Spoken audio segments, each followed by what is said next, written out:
Many area businesses in the Thousand Islands are preparing for tourism season. Corey, marketing director here at the Thousand Islands Tourism Council, says that advertising and marketing efforts are beginning to increase as they see an influx of business coming across the border. So this is a very busy time behind the scenes for us and a lot of other tourism businesses.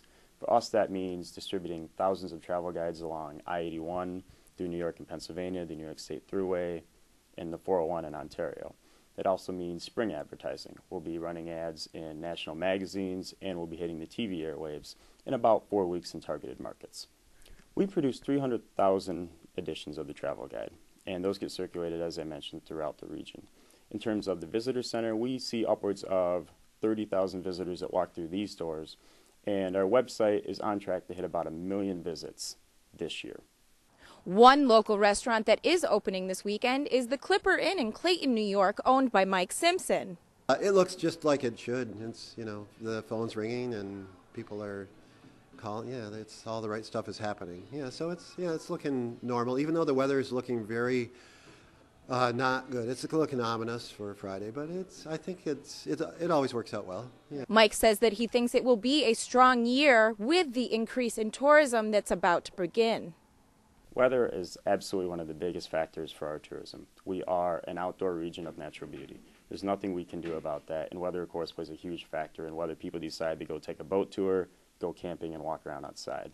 Other factors for us include border crossing, gasoline prices. Our businesses are telling us that they're starting to feel better about the border crossing issues, that they think people are starting to get across with better ease. Gasoline prices affect not only us, but all the tourism regions across New York State. We're all in the same boat, and we're finding ways to work to make sure that visitors understand that they can get here and enjoy themselves with some value once they're here. Seems like the weather either way didn't really make a difference. It still was pretty strong. People still come to the river no matter what's going on because there's always some good weather. It's not always perfect, but there's always a nice mix of weather. So I feel real confident about what's going on. I think the gas prices could be a slight issue. People talk about it, but I think that's one of those cases where the weather will really make a difference. I think if the weather was good, they would overcome the gas issue, I think. We do a seasonal tourism confidence survey among our businesses every year in the fall. 2010, for the summer, scored some of the highest satisfaction rates we've seen in a decade. We also had an overwhelming majority of our business responders tell us that they're optimistic for the future and they expect growth over the next 5 years. This has been Holly Boname at the Thousand Islands Visitor Center for myabc50.com.